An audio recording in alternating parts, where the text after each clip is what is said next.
Now we are going to complete exercises of poem 8, The Spider and the Fly. Comprehension A. Read the stanzas and answer the question. First, will you walk into my parlor? Said the spider to the fly. This is the prettiest little parlor that ever you did spy. The way into my parlor is up a winding stair, and I have a many curious things to show when you are there.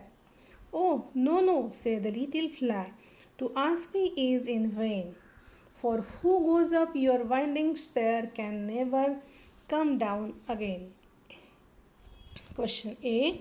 What cordial invitation did the spider extend to the fly? Answer. The spider extended a warm and cordial invitation to the fly to come into its parlor. Question B. What does spy means here? Answer. Spy means to see. Question C. What three temptations did the spider use to trap the fly? Answer. The spider coaxed and urged the fly to come in with the temptation of having the prettiest little parlor whose entrance was up a winding stair. He also promised to show many curious things if the fly came in. Question D. Why was the invitation in vain?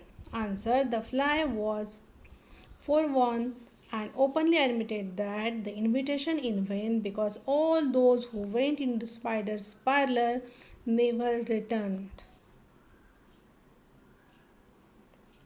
Then, second, I have within my pantry good store of all that's nice. I'm sure you are very welcome. Will you please to take a slice? Oh no, no, said the little fly. Kind sir, that cannot be. I have heard what's in your pantry and I do not wish to see. यहाँ पर ये nice और slice this are rhyming word, इसलिए वहाँ पर ए लिखा है. Then B C, इसलिए वहाँ पर बी बी है. मतलब यहाँ पर राइमिंग पैटर्न कैसे हुआ? A B.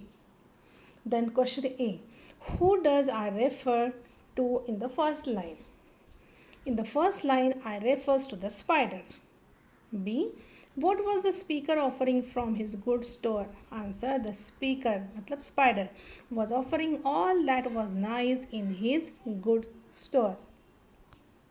Then C. Why was the fly not interested in seeing the contents of the pantry? Answer. The fly was not interested because she had heard what was in the spider's pantry and he did not wish to see it. D. Mention the rhyme scheme used in the aforesaid line. The rhyming scheme is A, B. Then third, for well he knew the silly fly would soon come back again. So he wove a subtle web in a little corner sly, and set his table ready to dine upon the fly. What do the lines tell us about the spider? Take the correct words. Answer. Fierce, scheming, bloodthirsty, bold, brutal, and cruel. 4. Hearing his willy fluttering words, came slowly flitting by. With buzzing wings she hung aloft, then near and nearer drew. Thinking only of her brilliant eyes and green and purple hue, thinking only of her crusted head, poor foolish thing. Question A. Who does his and she refer to? Answer. His refers to the clever spider and she refers to the gullible fly. B. Why do you think the word thinking has been repeated? The word thinking has been used as a pun on the vain insect who was so taken up by her own beauty that she was hardly thinking about her own well being. It highlights the foolishness of the fly and proves how gullible she was to be so easily fooled by the flattery of spider. C.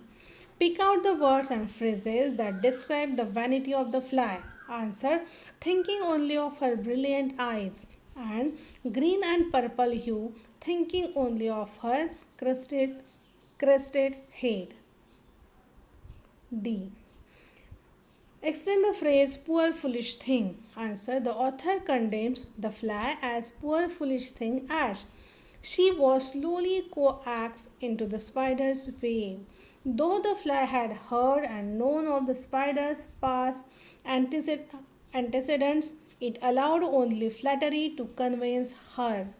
She was so sure of her beauty that she believed the spider's lies. Then B. The spider wove a subtle word wave to flatter and trick the foolish fly. Complete the table based on the conversation between the spider and the fly.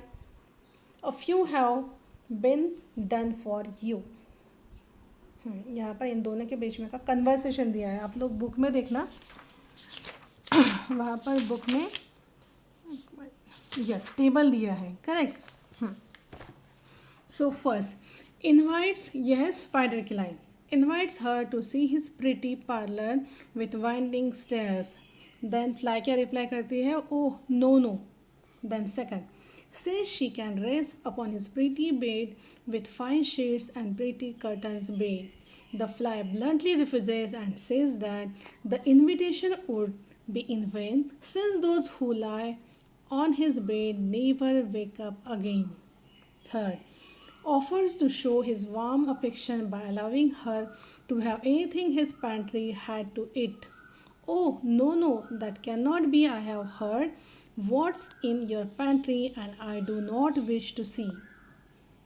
Then tells her to step in for a moment and look at her handsome wings and brilliant eyes in the looking mirror on his parlor shelf. I thank you, gentle sir. Then fifth, tells her that she looks pretty with her pearl and silver wings and robe of green and purple and eyes that robe of green and purple and eyes that shine like diamonds are beautiful. Comes nearer and nearer. C. Think and answer the question. First, what do you think happened to the fly in the end? What lesson does the poet want to convey when she advises reader to close heart and ear and eye? The fly quite obviously fell for the lies and flattery of the spider. She thought that she was wise and witty, as the spider claimed when trying to coax her into its web was in vain. However, ironically, it was her own vanity which was her greatest weakness. The poet wants to warn its readers not to give in to the clever tactics of the scheming people. She tries to convey that being innocent and gullible would hardly be useful, but would make us easy victims to shrewd people who would take advantage of the situation. She advises reader to close heart, ear and eye so that they are not easily taken in by flattery and sweet words. They need to be emotionally strong and know their own strengths and weaknesses and not believe in false words. Also, all that is pleasing to the eye might not have a good intent, and thus we need to be wary and listen to advice from others too who are our well wishers. Question 2. The open invitation of the spider went in vain, but ironically, the fly's vanity allowed it to get trapped. Do you agree?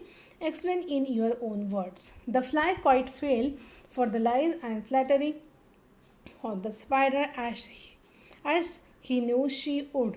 She thought that she was wise and witty as the spider claimed, and trying to coax her into its web was in vain. However, ironically, it was her own vanity which was her greatest weakness. Her pride in the beauty of her gauze wing and beautiful eyes was affirmed by the spider's word. She believed in the false and sweet words of the cruel creature rather than depend on her wisdom and the experience of other people. Even the villain of a spider knew that she would eventually give in and prepare to feast on her. Question 3. Identify two examples each of repetition and imagery from the poem. So first, examples of repetitions. Will you walk into my parlor? Said the spider to the fly. Thus, the prettiest little parlor that ever you did spy. The way into my parlor is up a winding stair. Second, thinking only of her brilliant eyes and green and purple hue, thinking only of her crested head. Then, examples of imagery. There are pretty curtains drawn around, the sheets are fine and thin, and if you like to rest a while, I will snugly tuck you in. Second, how handsome are your gauzy wings? How brilliant are your eyes? I have a little looking glass upon my parlor shelf.